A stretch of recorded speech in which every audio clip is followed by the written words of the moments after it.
उनके आप सीमा के लीगल एडवोकेट नहीं है क्योंकि आपने कोई वकालतनामा कोई साइन नहीं किया है। वो आप जानती है वकालतनामा क्या होता है, उन्हें पता है वकालतनामा क्या होता है। उनकी आंखें चुधिया गई हैं, उन पे पाकिस्तान का पर्दा चढ़ गया है। वो भारत की एकता से दुखी है, वो भारत की एकता से परेशान है। मेरे साथ थे जो मेरे जूनियर्स लोग हैं, वो मेरे साथ थे, मेरी टीम थी पूरी लीगल। तो हम वहां टाइम से पहुंच गए थे। तो उस टाइम तक जज साहब आए नहीं थे, तो वो टाइम पे आए। आने के बाद कार्रवाई शुरू हुई।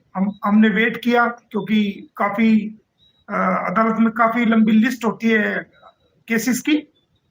तो हमारा जब नंबर आया तो आने के बाद जो सामने बात आई वो ये बात आई कि भाई पुलिस ने रिपोर्ट तो दी, जो माननीय अदालत ने, ऑनरेबल कोर्ट ने जो एसएचओ जेवर से रिपोर्ट मांगी थी उसके अंदर रिपोर्ट तो दी, लेकिन वो रिपोर्ट एक तरीके से गुमराह करने वाली रिपोर्ट थी, गलत रिपोर्ट थी और अनजान बनने की रिपोर्ट थी। और उसके अलावा उसके अंदर जैसे किसी को एक मूर्ख बनाया जाता है या जैसे किसी को गुमराह किया जाता है, वो इस प्रकार की रिपोर्ट थी। और जो वो रिपोर्ट थी वो मैं आपको पढ़ के बता देता हूं कि क्या रिपोर्ट थी। उसके अंदर कहा गया है कि ये जो दरखास्त मोमिन मलिक जी ने दी है, जो गुलाम हैदर ने दी है, इस दरखास्त का जेवर थाने से कोई लेना देना और संबंध नहीं है। मतलब यानी ये थाना क्या प्राइवेट फैक्ट्री है या कोई परचून की दुकान है या कोई बिजनेस पॉइंट है? अरे भाई, ये पुलिस स्टेशन एक सरकार का इंस्टीट्यूशन है, लॉ एंड ऑर्डर को मेंटेन करने का एक प्लेटफॉर्म, इनिशियल प्लेटफॉर्म है, शुरुआती प्लेटफॉर्म है।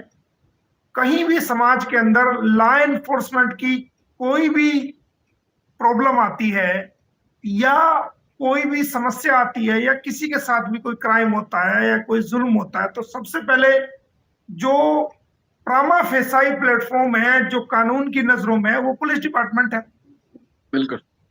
आप कैसा, क्या समझ नहीं आती कि आपको लीगल समझ नहीं है या आपको लीगल समझ है, आप जानबूझ करके सर उसके अंदर जाती के कहते हैं जी ये हमारा इस थाने से कोई संबंध नहीं है और ये मामला रबूपुरा पुलिस स्टेशन से संबंधित है।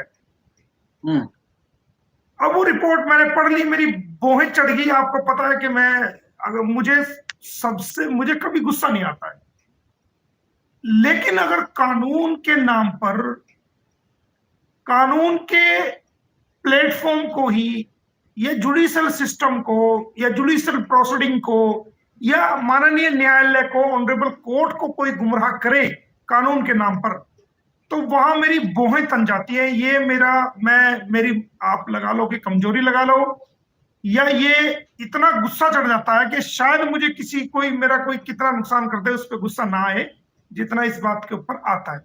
तो वो रिपोर्ट देख करके, तो वो देखने के बाद मेरी भौहें तंगी। जब मेरे केस का नंबर आया तो मैंने माननीय न्यायालय को यही कहा कि देखिए साहब, हम इस केस की सुनवाई इस न्यायालय से नहीं चाहते हैं। अच्छा। क्योंकि मैंने परसों गौतम बुद्ध नगर में एक एप्लीकेशन लगाई थी, ट्रांसफर एप्लीकेशन, सीजीएम साहब के यहां, और उसके अंदर मैंने ये कहा था कि हमारा एक मुकदमा ऑलरेडी वो session, district and session court, family court में पेंडिंग है, जिसकी आइंदा तारीख 27 है। ये दूसरा मुकदमा है। इस दूसरा मुकदमा में अगर ये कोर्ट ने कंप्लेंट के रूप में इसको ट्रीट कर लिया और गवाही की जरूरत समझी, तो मुझे गुलाम हैदर को कोर्ट में पेश करना पड़ेगा। और ये जो जेवर में कोर्ट है, ये कोर्ट आबादी से बिल्कुल बाहर जंगल में बना हुआ है, जो हमारा जेवर कोर्ट है। और जेवर कोर्ट के अंदर सिक्योरिटी का कोई, पुलिस के हवाले से अगर मैं देखता हूं और मैं देखता आ रहा हूं, वहां पर पुलिस सिक्योरिटी तो है, एक दो लोगों की है, बट वो इतनी सिक्योरिटी नहीं है कि वो इंसान सही तरीके से उसकी हिफाजत हो सके। और मेरे लिए, चूंकि मैंने गुलाम हैदर को बुलवाया है, तो उसकी सिक्योरिटी को सुनिश्चित करना, डिसाइड करना मेरी प्रायोरिटी रहेगी। केस सेकेंडरी चीज है, पहले उसकी सिक्योरिटी, उसकी जान माल की हिफाजत हो, वो गेस्ट रहेगा। और मैं स्पॉन्सर हूं भारत में, वैसे तो हमारी भारत की सरकार सुविधा भी देगी, सिक्योरिटी भी देगी, लेकिन उसकी सिक्योरिटी को सुनिश्चित करना मेरी पहली प्रामा फेसाई जिम्मेदारी है। तो मैंने पहले चारों तरफ मैंने निगाह घुमाई जेवर कोर्ट के, तो मुझे लगा कि यहां कोई भी वारदात हो सकती है। और चारों तरफ वहां जंगल है, झाड़ फसाड़ खड़े हुए हैं, तो यहां कोई भी वारदात करके यहां से आराम से निकल सकता है। तो वो सारी चीजें मेरे जहन में थी। तो मैंने ऑनरेबल सीजीएम कोर्ट में परसों एक याचिका लगाई थी, जो कि मैं आपके के माध्यम से बता रहा हूं कि जो मैंने आज 156(3) की जो मैंने मेरी जो यहाँ केस में सुनवाई चल रही है, इस केस की सुनवाई मैं जेवर कोर्ट से नहीं चाहता, क्योंकि मुझे वहां सिक्योरिटी थ्रेट्स हैं। और मुझे लगता है कि अगर मैं गुलाम हैदर को ला करके वहां गवाही कराऊंगा, तो मुझे वहां पर बहुत सारी दिक्कतों का, सिक्योरिटी के रीजन से मुझे दिक्कत पेश आ सकती है।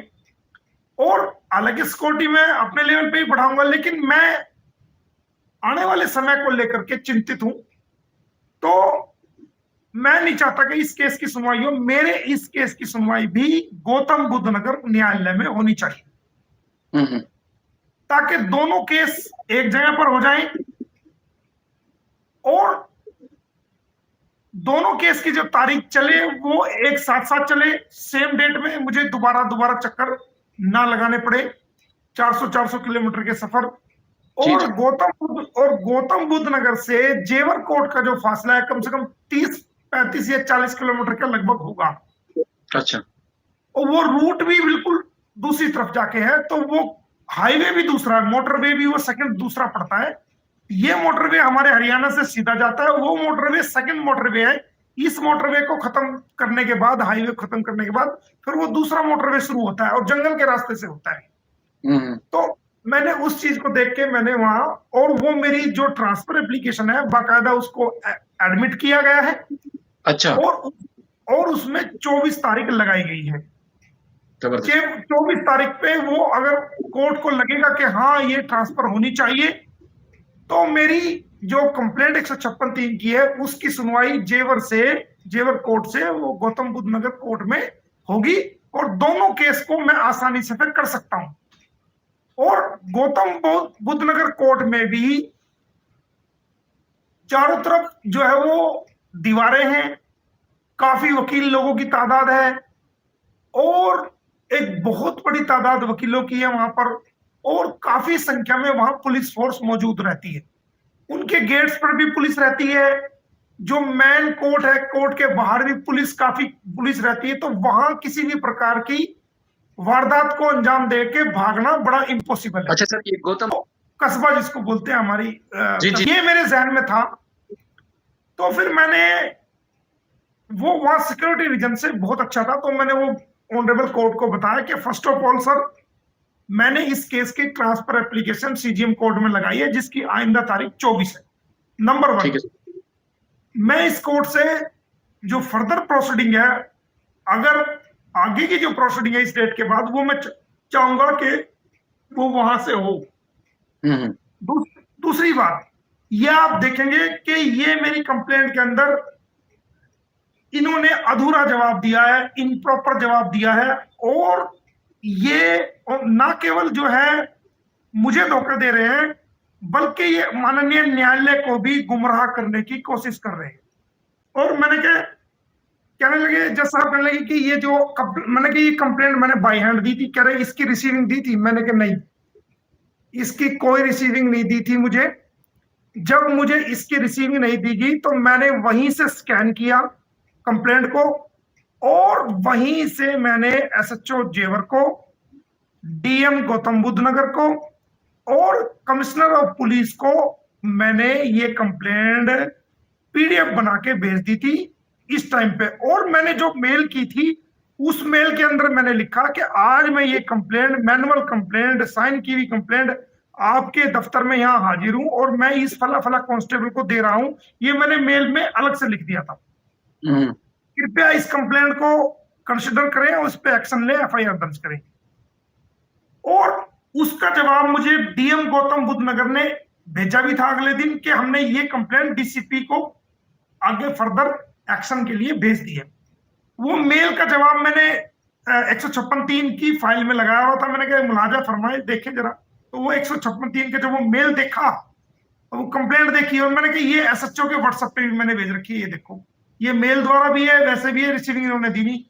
तो जज साहब जो है वो देख करके काफी गुस्से हुए और उन्होंने फौरन उस थाने के जो पुलिस अधिकारी वहां मौजूद होते हैं, जो पैरवी पे होते हैं, जो सारे मामला को कोर्ट और थाने से संबंधित सारे डॉक्यूमेंट्स को कैरी करते हैं, लाते हैं, रिपोर्ट्स मंगवाते हैं, वो सारी चीज उन्होंने उनको बुलवाया और ये आदेश दिया कि मुझे, मैंने कहा जी ये इनकम्प्लीट है, मुझे इस केस में ये कंप्लीट, ये क्या लिख के लाए हो आप कि इस थाने से संबंध नहीं है।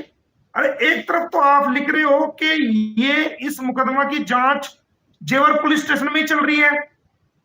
जब उस मुकदमे की जांच जेवर पुलिस स्टेशन में चल रही है और ये एप्लीकेशन भी आपको वकील साहब ने जेवर पुलिस स्टेशन में ही दी है, आप ही को एड्रेस की हुई है मेल द्वारा भी और वैसे भी, तो संबंध से क्या मतलब है आपका? इस पे पूरी कंप्लीट मुझे रिपोर्ट चाहिए, कंप्लीट ला के दीजिए, इसके ऊपर लिख के तुरंत फोन कीजिए और ये लिखिए इसको और तुरंत जो है ये करिए। तो फिर मुझे जज साहब ने कहा कि भाई अब आपने ट्रांसफर एप्लीकेशन भी लगा दी। मैंने कहा वो सेकेंडरी है, आप क्या पता मेरी ट्रांसफर एप्लीकेशन एक्सेप्ट हो, ट्रांसफर के ऑर्डर हो या ना हो, तब तक माननीय न्यायालय को अधिकार है कि आप इस पे कर सकते हैं।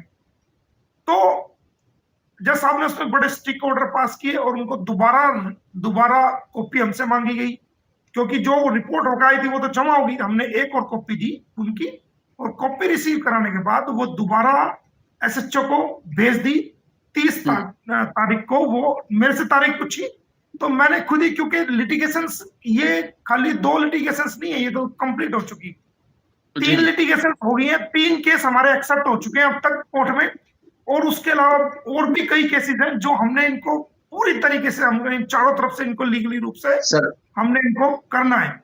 तो मैंने खुद ही, अगर मैं चाहता तो 3 दिन की डेट ले सकता था, लेकिन मुझे पता है 3 दिन बाद ये फिर कहेंगे टाइम कम है जी, इसलिए मैंने इनको 30 तारीख तक का, मैंने कहा आप इनको 30 तक दे दो। रबूपुरा थाने की हदूद में रहते हैं, लेकिन मैंने जज साहब को बताया, कह रहे जी, मैंने जज साहब को बताया कि मैंने कहा सर हमारी कंप्लेंट आप पढ़िए, हमारी कंप्लेंट में मेन एलिगेशन जो है वो फर्जी कागजात के आधार पर अपनी पहचान को गुलाम हैदर से जोड़कर उनकी वाइफ बताकर ये कोर्ट को गुमराह किया गया, फर्जी डॉक्यूमेंट और फर्जी एफिडेविट के आधार पर ये जमानत ली गई। और ये जो माननीय अदालत है, जो कोर्ट कॉम्प्लेक्स है, ये जेवर की जुडिक्शन में आता है, ना कि रबूपुरा की जुडिक्शन में आता है। Point number 1। पॉइंट नंबर 2 कि हमने एड्रेस ही जेवर को किया गया है। पॉइंट नंबर 3, हमने जो 156(3) की जो डाली है वो जेवर पुलिस को ही पार्टी बना के डाली है और मेल भी उन्हीं को भेजी गई है। तो ये कैसे कह सकते हैं हमारा संबंध नहीं है? और अगर आप ये कहते हो, अगर मेरी कंप्लेंट आपने फॉरवर्ड की हो रबूपुरा को, अगर मेरी कंप्लेंट जो हमने दी थी, या तो आप रिपोर्ट में ये बात लिखते कि हमने आपकी कंप्लेंट रबूपुरा स्टेशन को भेज दी है, तब तो आप कह सकते थे कि जी हमने ये कंप्लेंट वहां भेज दी है, वहां लगती थी, और अब आप जो है ये वहां से रिपोर्ट मंगाइए, हमारा कोई ताल्लुक नहीं है। लेकिन आप ये बात भी नहीं लिख रहे हो कि ये हमने कंप्लेंट वहां भेज दी है, और ऊपर से पल्ला झाड़ रहे हो। तो जज साहब इस बात को, मेरी इस बहस को सुन के उन्होंने मेरी बात को स्वीकार किया, एक्सेप्ट किया और गुस्से हुए। तो दर्ज तो हुई थी रबूपुरा में, लेकिन उसकी जो कंप्लीट जांच है, क्योंकि उस केस के अंदर रबुपुरा पुलिस द्वारा बहुत बड़ी उसके अंदर लैप्स, मैंने कई बार बताया है आपको, सब कुछ बताया है, बहुत सारी कमियां छोड़ी गई थी। अच्छा। तो जो जो हायर ऑफिसर है, उन्होंने भी शायद उनके नॉलेज में ये कमियां आई होंगी कि इन्होंने तो ये कमियां छोड़ दी, इंटरनेशनल मामला है, कहीं इसमें बेइज्जती ना हो जाए, तो उनसे जांच वापस लेकर के वो जेवर पुलिस को दी थी। वो मुझे जो अब समझ में आया वो इसीलिए दी होंगी, क्योंकि इन्होंने जब बल्लभगढ़ से सीमा, सचिन व नेत्रपाल को गिरफ्तार किया, वह बच्चों को रिकवरी किया फरीदाबाद हरियाणा क्षेत्र से, तो मैंने चारों थाने छान मारे, किसी थाने के अंदर जो मुझे बताया रिकॉर्ड चेक करके, इन्होंने पुलिस को इंफॉर्मेशन नहीं दी कि हम इनको यहां से अरेस्ट कर रहे हैं। नंबर 1। नंबर 2, इन्होंने किसी भी चाइल्ड वेलफेयर अधिकारी को इन बच्चों से संबंधित कोई सूचना नहीं दी कि हमने इन बच्चों को, सीमा को यहां से अरेस्ट किया है और हमने इन बच्चों को यहां से रिकवरी किया है। कोई इंफॉर्मेशन चाइल्ड वेलफेयर कमेटी और चाइल्ड वेलफेयर ऑफिसर को, जो प्रोटेक्शन ऑफिसर होता है, वो उनको नहीं दी गई, जब वो उनको इंफॉर्मेशन देनी चाहिए थी। और तुरंत प्रभाव से वही उनका मेडिकल कराना चाहिए था और सीमा को उसी स्टेट के मजिस्ट्रेट के सामने तुरंत पेश करना चाहिए था और ट्रांजिट जो है रिमांड लेना चाहिए था कि जनाब हमने यही से एरिया से पकड़ा है, हम मजिस्ट्रेट के सामने पेश कर रहे हैं और हमें रास्ते के लिए राहदारी रिमांड दीजिए, हम कल इसको अपने इलाके के मजिस्ट्रेट के सामने पेश करेंगे। लेकिन ये सारी कमियां पुलिस रबुपुरा द्वारा जो कानूनी रूप से छोड़ दी गई। तो हो सकता है जो पुलिस के आला अधिकारी हैं, जो पुलिस के बड़े अधिकारी हैं, उन्होंने इस कमी को भाप लिया हो और उन्होंने इस वजह से इस जांच को जेवर पुलिस स्टेशन को दिया। ये मुकदमा आपको मैं बता दूं, ये मुकदमा जो मुंह बोले भैया है, ये गुमराह करते आ रहे 1 साल से, ये मुकदमा एटीएस के पास नहीं है। वो मुकदमा कोई एटीएस जांच नहीं कर रही है, कोई भी एटीएस उसकी जांच नहीं कर रही है, जेवर पुलिस का एसएचओ उसकी जांच कर रहा है। ये मुंह बोले भैया ने या दूसरे लोगों ने गलतफहमी फैलाई है, कोई एटीएस उसकी जांच नहीं कर रही है। एटीएस के पास कोई जांच नहीं है, ये थाना जेवर के एसएचओ द्वारा जांच की जा रही है। जब ये पकड़ी गई थी तो फॉर्मल तौर से एटीएस के अधिकारी सिर्फ बातचीत करने, मिलने, पूछने, पूछताछ करने आए होंगे, लेकिन जो जांच है वो जांच परमानेंट एटीएस के पास नहीं है, ये जेवर एसएचओ के पास है। तो जज साहब ने आज स्टिक ऑर्डर पास करके सख्ती से ये ऑर्डर पास किया कि एसएचओ जेवर इसमें कंप्लीट रिपोर्ट दे। अच्छा। और 30 तारीख को टाइम दिया। तो देखिए मेरे पास दुनिया भर की ऑडियो वीडियो पिटाई की, ये वो दुनिया भर की आती है जाती है, मैं देखता हूं, समझता हूं। क्योंकि मैं कानून का जानकार हूं, क्योंकि मैं लीगल माइंड रखता हूं, जुडिशियल माइंड रखता हूं, तो मैं सार्वजनिक रूप से उन ऑडियो वीडियो को आज तक एक्सेप्ट किया है और लीगल रूप से, और ना ही मैंने उनको कहीं पे आगे भेजा है और ना ही वायरल किया है, क्योंकि उनकी क्या लीगल ऑथेंटिसिटी है वो मुझे पता है। जब मैं उनको कोर्ट में पेश करूंगा तो उनके एक्सपर्ट द्वारा, जो उनके एक्सपर्ट हो गए, उनको लैब में भिजवाऊंगा, एफएसएल में भिजवाऊंगा और उनके ओपिनियन के साथ कोर्ट में मैं पेश करूंगा।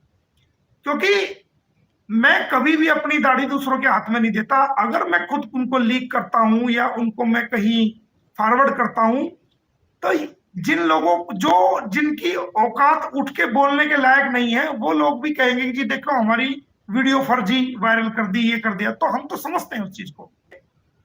अगर सीमा हैदर के मामले में गवाही की जरूरत पड़ी तो हमारे भारत की जनता, हमारे भारत के प्यारे लोग, हमारे प्यारे भारत के प्यारे लोग, हमारे प्यारे भारत की प्यारी बहनें, बेटियां, माएं, नौजवान साथी, बुजुर्ग और जो भी इस इंसानियत की लड़ाई में शामिल लोग हैं, चाहे वो यूट्यूबर्स हैं, चाहे आम लोग हैं, कोई भी लोग हैं, वो अगर किसी को भी कहा जाएगा कि भाई इनके खिलाफ आप गवाही दीजिए, तो मुझे लगता है कि एक बहुत लंबी लाइन सीमा हैदर के खिलाफ, सचिन मीना के खिलाफ, नेत्रपाल के खिलाफ और मुंह बोले भैया के खिलाफ बहुत बड़ी एक लंबी लाइन गवाही देने के लिए तैयार हो जाएगी और वहां पर हमें कोर्ट में उनकी गवाही करा के हम उनको सजा दिला सकेंगे।